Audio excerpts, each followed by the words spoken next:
જે મને ઓળખે છે એમને તો કોઈ વાંધો નથી, પણ મિત્રો વિડીયોની અંદર તમે નવા આયા હોય, મારો વિડીયો પહેલી વાર જોતા હોય અને એવો વિચાર કરતા હશો કે આ ચિયા આયા નવા ભાઈ ફૂમતું મીચીન આ રૂમાલ છે પેલો નાવા બેહન લોજી લુગડા બદલાવા માટે જે શરીર લોંખવાનો રૂમાલ છે ને એ રૂમાલથી ફૂમતું બનાવ્યું છે દેશી. હા, આપણી પાસે કંઈ લોબુ માયા બાયા છે નહીં, એટલે કોઈ ખર્ચો કરીએ કોઈ એમ સ નહીં. હા, એ બાવળિયાની વાડે કોંટા ભેળા બેસીને જોક્સના વિડીયો બનાવવા અને તમને મનોરંજન પૂરું પાડે છે. તો મિત્રો વિડીયો બને તો પૂરો જોઈજો એટલે વિડીયાની દશા સારી રહે. મિત્રો વિડીયો કોઈ પૂરો ના જોવે અને તરત લગીર જોઈને આઘો કરી નાખે તો આખી વિડીયાની દશા બગડી જાય. હા, આ વિડીયો આગળ જાય જ નહીં. યુટ્યુબ હોમેથી જ વિડીયાને ઠપ કરી દે, ચક ખોણા ખસકામ ખોશી ઘાલે. હા, તો મિત્રો મહેરબાની કરીને વિનંતી કરું છું, ગરીબની ઉપર દયા કરજો, વિડીયો પૂરેપૂરો જોજો એટલે મજા આવશે. અને લાઈક એ કરજો, થોડી ઘણી થાય તો કોમેન્ટ એ કરજો, એટલી દયા કરજો. તો એવા ધમાકેદાર જોક્સો સંભળાવું ને મિત્રો, ખુશ કરી દઉં. ખાલી વિડીયો તમે પૂરેપૂરો જોવો, મજા આવશે. ચેનલને સબસ્ક્રાઈબ ના કરેલી હોય તો કરી દેજો, મજા આવશે. તો શરૂઆત કરું મસ્ત મજાના જોક્સ. આ અમુક 32 લખણી છોકરીઓને હું એમ કહું છું કે હારો ધણી જોતો હોય ને તો ગરોળીના પાછળના પગે રોજ કંકુનો ચોંડલો કરવો. ધણી હારો મળશે. હા, રક્ષાબંધનના હવે ગણતરીના દિવસો બાકી છે અને એ રક્ષાબંધન ઉપરથી એક જોક્સ યાદ આવ્યો છે, સંભળાવી દઉં કે ભાભી રાખડી આવી ગઈ, નણંદ રાખડી બંધાઈ ગઈ, પછી દેરાણી જેઠાણી રાખડી એવું બંધાઈ ગઈ, એમાં પાછી પાટલા હાહુ રાખડીઓ બંધાઈ ગઈ. પણ મારું બેટું આ હવે પાડોશન રાખડીયું ના આવે તો સારું છે.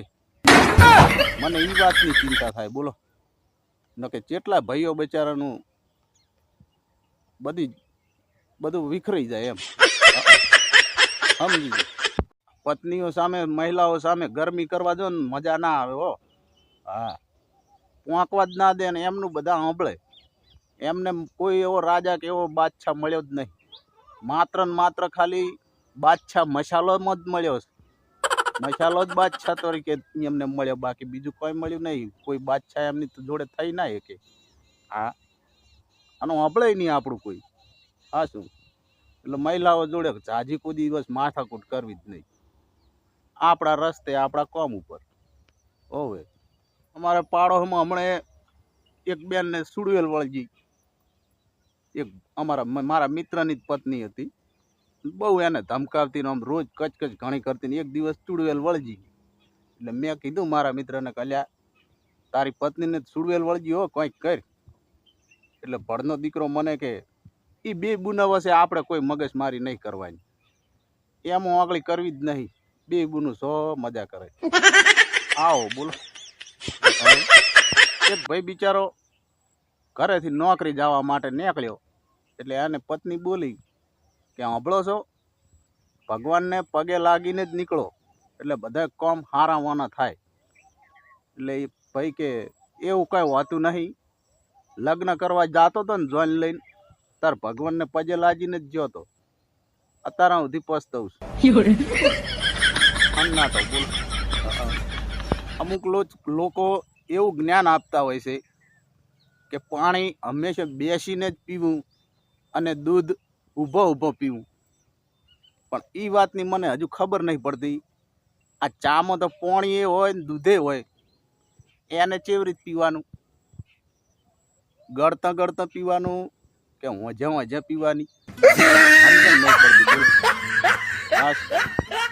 હમણાં એક ભાઈ જોવો એમના છોકરાને કુટેરા હો, ધોલે કુટેરા. એટલે હું અહીંયા ભટકાઈ ગયો. એટલે મેં કીધું કે બરે ભાઈ ચમ બિચારા છોકરાને મારે. એટલે મને કે મારા ઓળશે મોબાઈલની સ્ક્રીન તોડી નાખી આખી. બોલો. એટલે મેં એમ કીધું કે તો એ તો ભૂલ તો થઈ જાય, છોકરું છે. મને કે ભૂલ કાંઈ નહીં, મોબાઈલમાં વજન કોટાનું એપ્લિકેશન ડાઉનલોડ કરી અને માથ ચડીને ભડનો દીકરો વજન કરતો હતો. બોલો. પછી તો મેં બે નાખી. ગઈકાલે મારો બેટો થોડો કંટાળો આવતો હતો એટલે મજા નથી આવતી, મૂડ ખરાબ હતો. મેં વળી પત્નીને એમ કહી દીધું કે વોદરી ભલા મોણા તમે નહીં મોનો, 3 કલાક ચોઈ ગયા ને ખબર જ ના પડી. બોલો. હા, શું આ નવા નવા જનાવરોનો નામ પાછા જાણવા મળ્યા. તમે આવું ના કરતા. આ મિત્રો, મોટા ભાગના ઘરોની અંદર તમે જુઓ, ધણિયાનું કેવું અને ધણીનું ધાર્યું જ થાય છે પાછું. હા, પણ પાછું એમાં ફક્ત કારણ એટલું કે એની ઘરવાળી જ નક્કી કરે કે એને શું ધારવાનું છે. બાકી ધાર્યું જ ધણીનું થાય. હમણાં એક જગ્યાએ લોકો એક છોકરીને જોવા આવ્યા, સગાઈ માટે છોકરી જોવા આવ્યા છોકરા માટે. એટલે છોકરી રસોડાની અંદર ઊભી ઊભી બૂમ મારી કે મમ્મી આ કઢી બનાવી છે, કેટલી સીટી વગાડું? તઈ મોનસો પેલા જોવા આવ્યા તી ઊભા જ ના રહ્યા, આવજો કહીને રવાના. આ એક મારા મિત્ર પાડોશી મિત્ર હતો. એટલે મને કે કાલે તો યાર કે તું બહુ દુઃખી હતો. કેમ? મેં કીધું કે શું કરું યાર, મારું બૈરું 10,000 વાળી સાડી કાલે બજારમાંથી લઈને આવતું રહ્યું. 10,000નો ખર્ચો કર્યો, મારા 10,000 ગયા. તો મને કે અત્યારે કેમ હશે છે? એટલે મેં કીધું કે અત્યારે મારું બૈરું ઈરી સાડી તારા બૈરાને વતાડવા જઈશ. કાલે તું એ રોતો હશે. આ બૈરોનું એવું છે, કોંક માર્કેટમાંથી લાવ્યું, ફટ લઈને બાજુવાળીને વતાવ્યું, એટલે બાજુવાળી ફટ લઈને લેવા જાય. વાદ પકડે, ઈ લાઈન હું એ લાવું. આવું થઈ ગયું, બોલો. હા શું? તો મિત્રો, વિડીયો પૂરો જોયો એના બદલ ધન્યવાદ, આભાર માનું છું. અને લાઈક કરતા જાજો, કોમેન્ટ કરજો. મળીએ બીજા વિડીયોમાં નવા જોક્સો સાથે. ભરપૂર આનંદ કરાવીશ, મજા આવશે. પણ વિડીયો જોવાનું ભૂલતા નહીં. અને ચેનલ સબસ્ક્રાઈબ કરી દો એટલે વિડીયો આવી જ જશે તમારા ફોનમાં. હા, તો સાથ અને સહકાર આપવા વિનંતી. મળીએ બીજા વિડીયોમાં નવા જોક્સો સાથે. ત્યાં સુધી રજા આપજો. જય માતાજી.